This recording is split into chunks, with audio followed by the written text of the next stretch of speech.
Today on the Winning with Shopify podcast, this one is absolutely fascinating. Total site revenue doubled. Customer reviews are super important. That one really was a diamond that we found by doing enough mining, which is a little reference to Minecraft. And the results in this are absolutely astronomical. Block your ears or cry as I share the next few stats on this. Do you ever find that in your warehouse you have dead stock? You can't sell it, no one wants to buy it, and you can't get a refund on it. Or alternatively, you're missing inventory in your warehouse that you need. You've got sales coming in and you're low on stock and you haven't ordered more stock in time. All these things hit profit, and I've been there. I've run my own Shopify store and had exactly that problem. But we've partnered it up with Inventory Planner, who have the most incredible app to help you manage that and forecast exactly what products, what SKUs, even down to what color of product you need to order in advance to make sure stock levels remain consistent throughout. They're also running a 7-day boot camp. And if you want to go and sign up to that, it's 7 emails over 7 days. And it takes the same amount of time as your morning coffee. And in 7 days, like me, you can become an inventory management pro. Both links are in the description. Enjoy. Just before we dive into the things I want to talk about today, there's a couple of things I just want to signpost really quickly. One is the Growth Hub. It's our free Shopify community. If you haven't already signed up, go and sign up now. There's so much chat going on. People sharing ideas, asking questions, sharing some of the challenges they're going through. And we've got a few events and things coming up as well. It's completely free for you to join in. And the second thing as well is if you guys want to sponsor the show, you can do that. Go onto our website. There's a button that says sponsor. Fill out one of the forms and either Byron or myself or somebody else in our team will come back to you and have a quick chat about what that involves and how you can get involved. If you haven't already as well, hit up our newsletter. We are sending out amazing offers. We've been emailing at least once, sometimes twice a week with updates going on Shopify and bits and pieces that are coming from some of our partners and sponsors as well. There's some really good offers and discounts in those. There's events coming up and there's a few little plugs as well as the episode coming out every Friday. So today, I've got a big long list of notes over here on my screen. So if you're watching on YouTube and I'm looking over there, I'm looking at my notes because there's quite a lot I want to talk through. Again, I don't have a guest this week, but what we do have is quite a long list of things, 5 and a bonus one, also known as 6, but 5 looked better in the title. So we're calling it 5 and a bonus one. 5 things that you guys can do on your websites, on your Shopify stores or other platform that you're using to boost conversion rate, to increase the amount of conversions you're getting through your site. Conversion, obviously in the e-commerce game, the top type of conversion is somebody buying a product from your website. So 5 things and a bonus one, so 6 things we've been doing with some of our clients. I'm going to share some of the actual stats that we've got on some of these as well, and also some of the uplift we've seen from some of the tests we've done and how we've done them. So a lot of this stuff is done in an A/B test. So before I dive into point number 1, just to say that if you guys want to do any of these things and try these, I highly recommend that you get an A/B testing piece of software on your site. We are in discussions with somebody about partnering or sponsoring Winning with Shopify, who is an A/B testing piece of software. And it's actually the main one we use here at Spec. We do have a few other bits of software we use. And if you've heard me say Spec and go and had a quick thought, what is that? The other side of this wall behind me is my agency. We're a consultancy working PPC and SEO. So we're driving new customer acquisition into site. So all the conversion rate stuff and people actually buying products and you guys generating revenue is everything that we're trying to achieve with what we're doing in PPC and SEO. So paid search and SEO stuff. So that's the angle I'm coming in at on this. So there are other types of conversions. You might get, like I said earlier, about newsletter signups. You might get somebody joining a competition or signing up for your VIP club or reaching out to customer service or something else. These could all be different conversions on your site. I'm only going to focus today at revenue driving stuff because let's face it, if anyone can double the revenue on your website right now, you absolutely would. So let's jump in then. So as I say, try and test some of these things on an A/B testing piece of software. And the reason I would suggest that is if something has a very small 5% impact in your revenue, 5% is still all right, we'll take that. But you can learn that whatever it was that you changed has had a smaller impact and is therefore less important or less of a priority to your customers. If something obviously doubles your revenue and you manage to find one of those diamonds, which we do for brands from time to time, there are about 7 or 8 things. Some of the things I'm going to share today were some of those diamonds we found where we did one little thing and revenue doubled or tripled literally instantaneously. But again, if you don't use an A/B piece of software, you might see all the revenue lift and go, oh, it's because we've launched a sale or it's payday or it's Friday and more people spend money over the weekend, and try and come up with some of these crazy hypotheses that may not actually be correct. if you A/B test it, all of that seasonality is irrelevant because you've got two versions of your site or the page or the content right now, and therefore you can see how much the new one is over or underperforming compared to the old one. And actually, sometimes if you run a test that is a negative result, so we change something and revenue has dropped on the thing that we've changed, as much as that is quite upsetting, at least you now know what that thing is. And obviously, you don't want that to be running too long, because you don't want to be running a test that's making you a loss. Anyway, first thing, this relates massively to Google Shopping, which is one of the things we spend a lot of time and money investing in for our clients. Now, on Google Shopping, when somebody clicks on a product listing, they land on a product page. That bit is obvious. What's not so obvious to a lot of brands, and something we found a lot of fruit in doing, and we've increased a lot of conversion rates by doing this, is if you look at the page they land on, it's obviously a product page, but the product pages are probably one of the least welcoming pages on any store that I've ever looked at. On the page, it doesn't say anything about who you are. It doesn't say anything in enough detail about this product. It also doesn't show similar products they might be interested in if this one isn't quite right.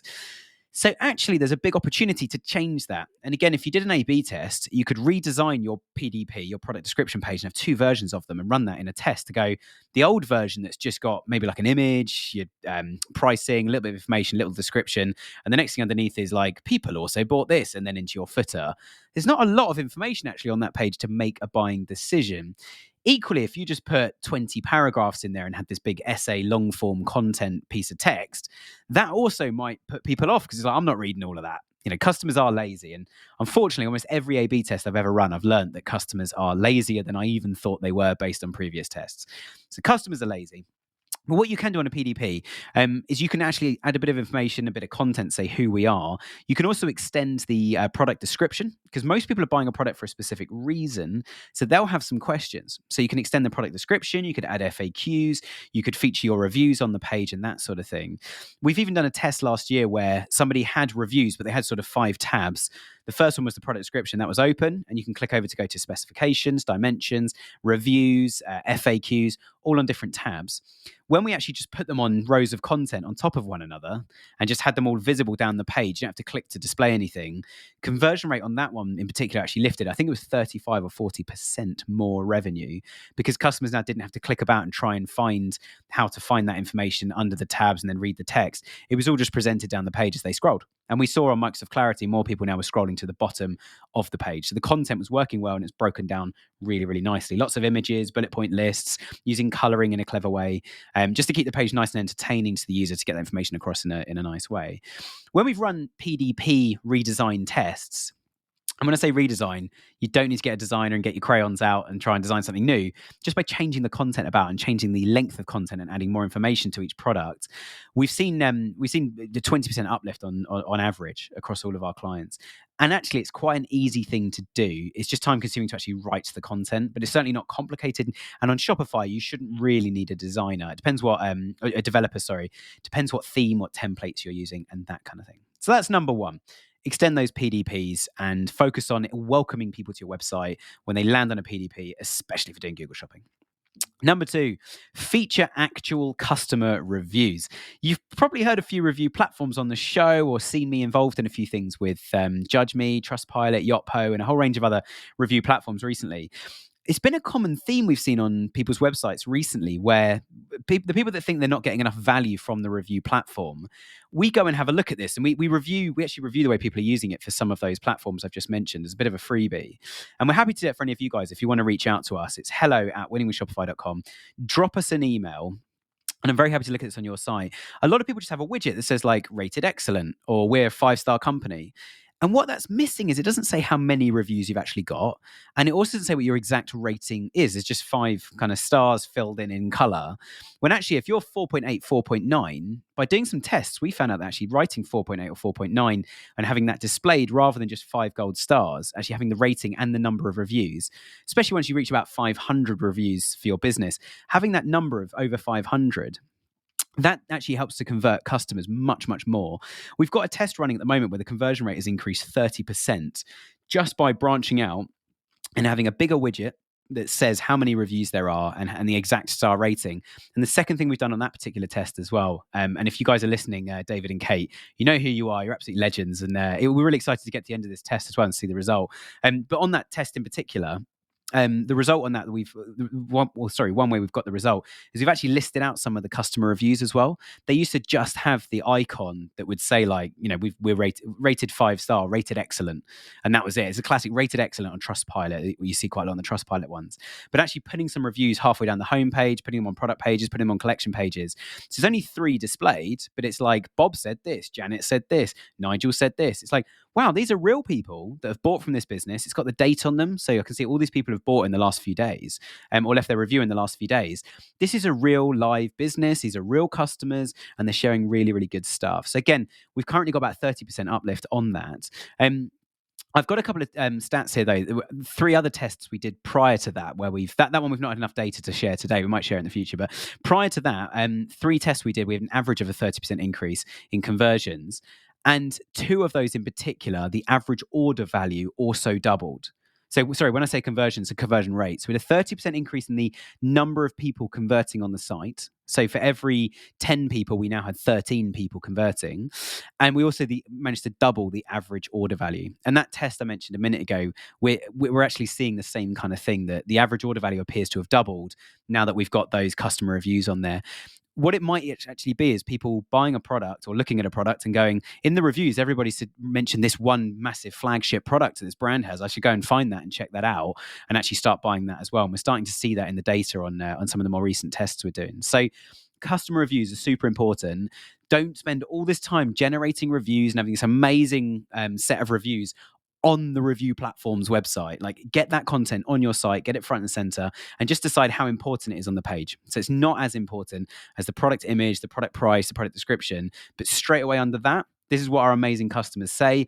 Under that, here's some additional information about this product, or why you should buy from us, or our going green commitment to packaging, where we don't use plastic. All that kind of stuff can come on a bit later, which, as I said in the first point, you want to extend some of these pages and see if they perform better. Some situations as well, just to jump back to point 1, because it's relevant to customer reviews. Sometimes we found actually the reviews, the extended copy and stuff, it hasn't actually helped. We've taken a load of that stuff away and conversion's gone up, and average order value's gone up, and revenue's gone up. And sometimes it depends on the price of product, depends on the pain point to actually purchase that product. So if it's going to cost you quite a lot to remove your old sofa, find a new one, wait 3 months for your sofa to be made, and it's going to cost you thousands of dollars to have that product actually manufactured and purchased and brought to your house and fitted into your house, then actually you need probably more content. When you're buying something super small, super simple, actually just making it quick and easy tends to convert better as well. But those are both trends. That's not the one size fits all. Like, work out what works for your business is the most important thing. Number 3. Now, this one is absolutely fascinating. There are a lot of apps that do this in Shopify, and some of them we found to be absolutely awful, and some of them have been fantastic. So it's about A/B testing product pricing. Our partners at Seguno have released a brand new app for Shopify, and it's called Shopify Connect for Canva. You can essentially look at all of your product images from Shopify directly in Canva and export them straight back. This can save you a lot of time. If you want to find out a bit more about this, or go and find the app yourself, you can go to seguno.com/Canva. Enjoy. Now, some of you won't be able to do this because you sell somebody else's product, they dictate the RRP, and you have to sell it at the price that they've said. And you can only go on sale with their permission, and those are some of the terms of you stocking that brand, and that's absolutely fine. So you guys, block your ears or cry as I share the next few stats on this.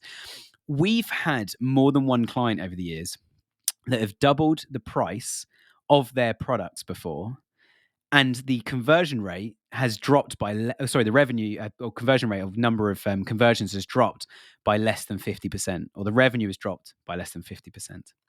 The argument there is, if you were charging $10 per product and now you're charging $20, but you lose less than half your sales or half your revenue, you're making more profit now because you've doubled the price of the item and you've lost less than half your sales.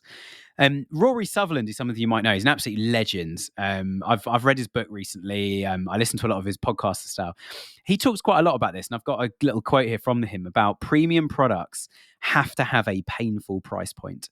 So if you're trying to sell something and you're trying to tell people this product, it does so much. It's a valuable product. It achieves lots of things. Maybe it's a health vitamin or a health capsule or something that claims to like help with your muscles, your hair, your skin, your sleep, your awakeness, your focus, all this stuff.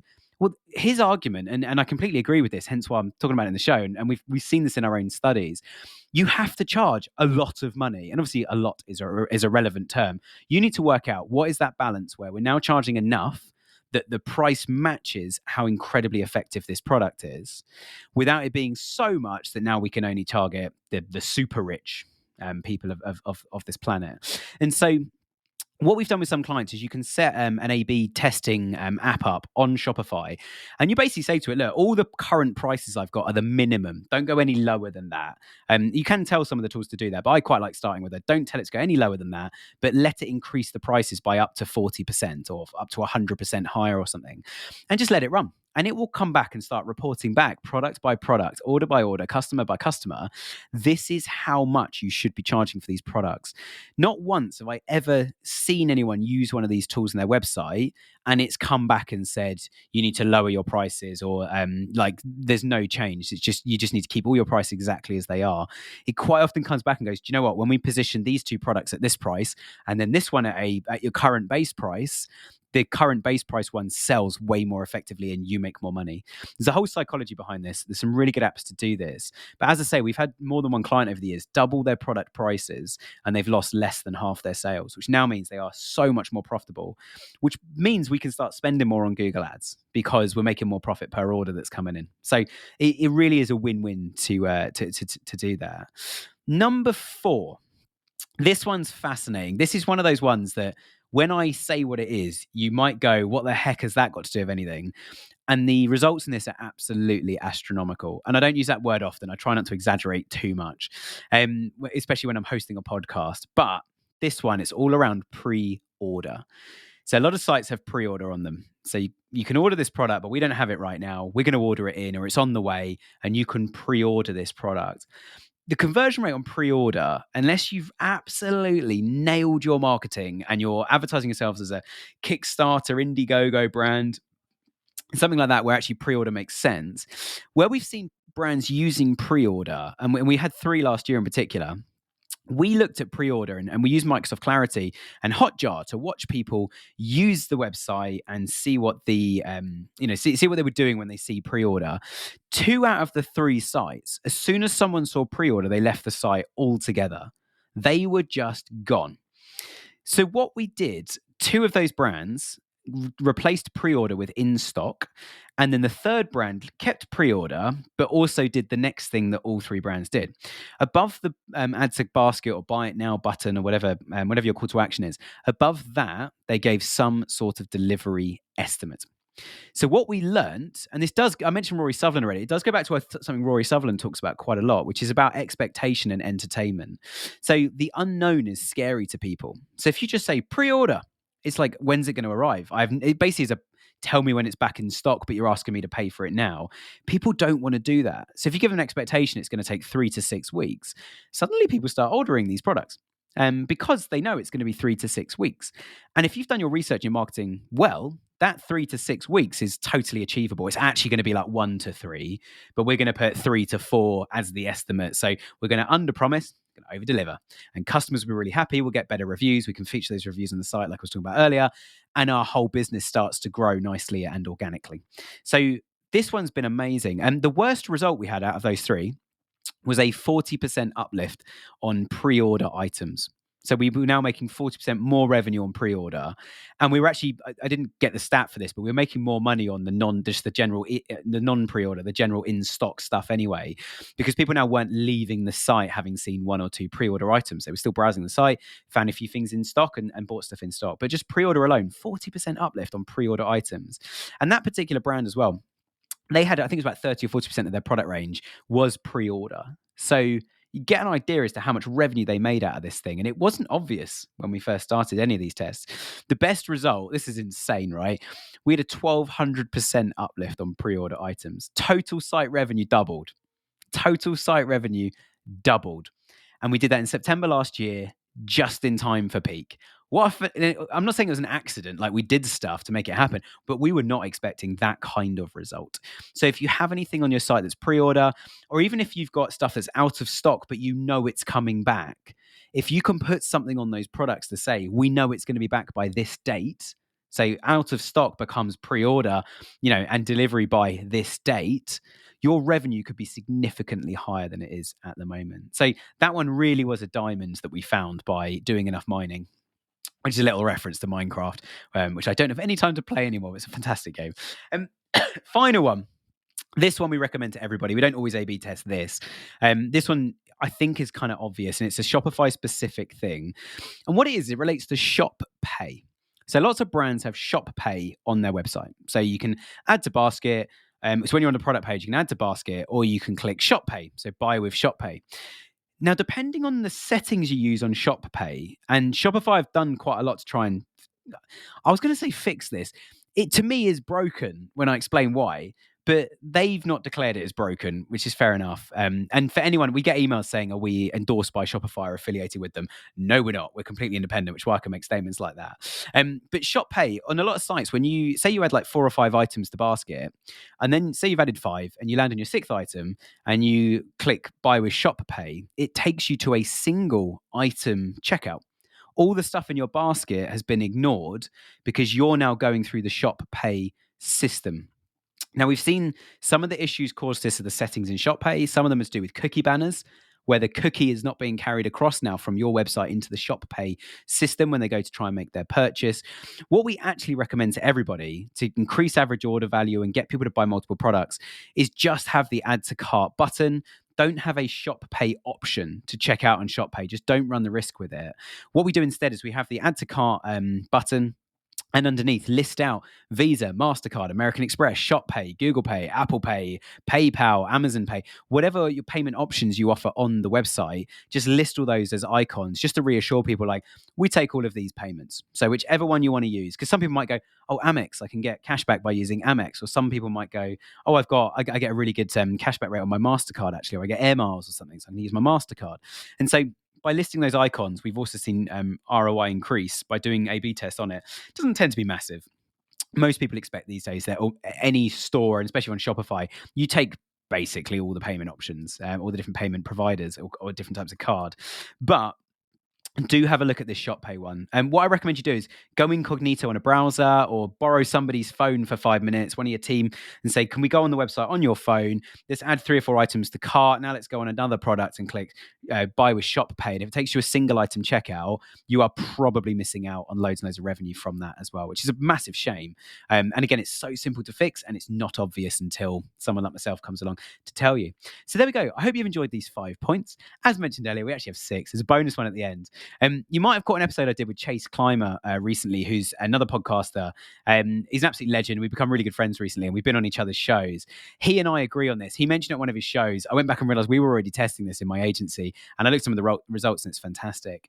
If you feel like people really want your products, but they're just struggling to do that conversion at the 11th hour, the last minute, then one thing that you can do is next to the add to cart button or around the add to cart button or something is just reaffirm what I would describe as the law.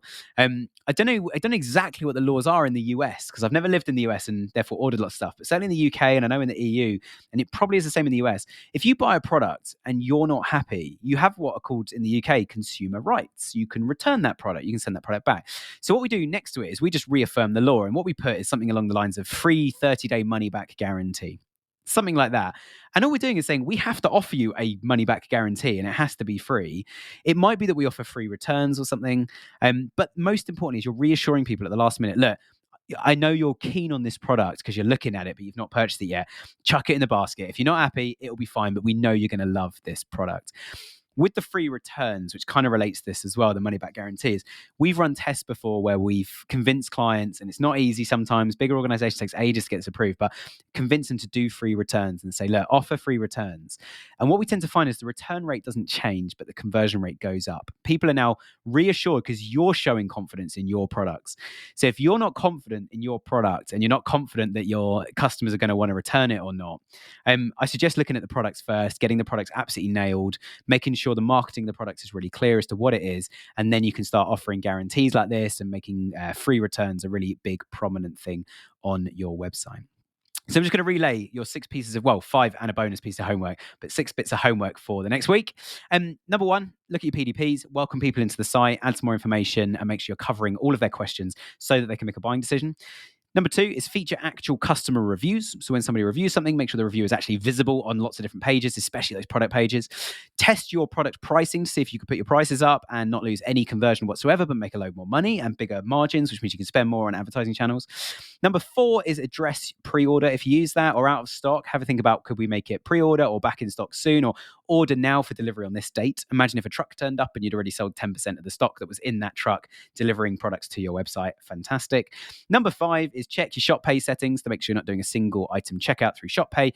And number 6, bonus point from Chase and reaffirmed by me, free money back guarantee next to the add to cart button, and maybe even look at free returns as well. I hope you found this useful, guys. Back again next week. We're posting every Friday. Sign up to our newsletter if you don't want to miss an episode, and make sure you guys check out some of this stuff. And if some of this stuff works as well, please do email me over the next few months and say, look, I changed this on my website and revenue's gone up this much. I'd love to shout some of that out on the podcast. I'd love to hear from you all and see what is going on. Hope today's been useful. See you all again next week. Do you ever find that in your warehouse you have dead stock? You can't sell it, no one wants to buy it, and you can't get a refund on it? Or alternatively, you're missing inventory in your warehouse that you need. You've got sales coming in and you're low on stock and you haven't ordered more stock in time. All these things hit profit, and I've been there. I've run my own Shopify store and had exactly that problem. But we've partnered it up with Inventory Planner, who have the most incredible app to help you manage that and forecast exactly what products, what SKUs, even down to what color of product you need to order in advance to make sure stock levels remain consistent throughout. They're also running a 7-day boot camp. And if you want to go and sign up to that, it's 7 emails over 7 days. And it takes the same amount of time as your morning coffee. And in 7 days, like me, you can become an inventory management pro. Both links are in the description. Enjoy.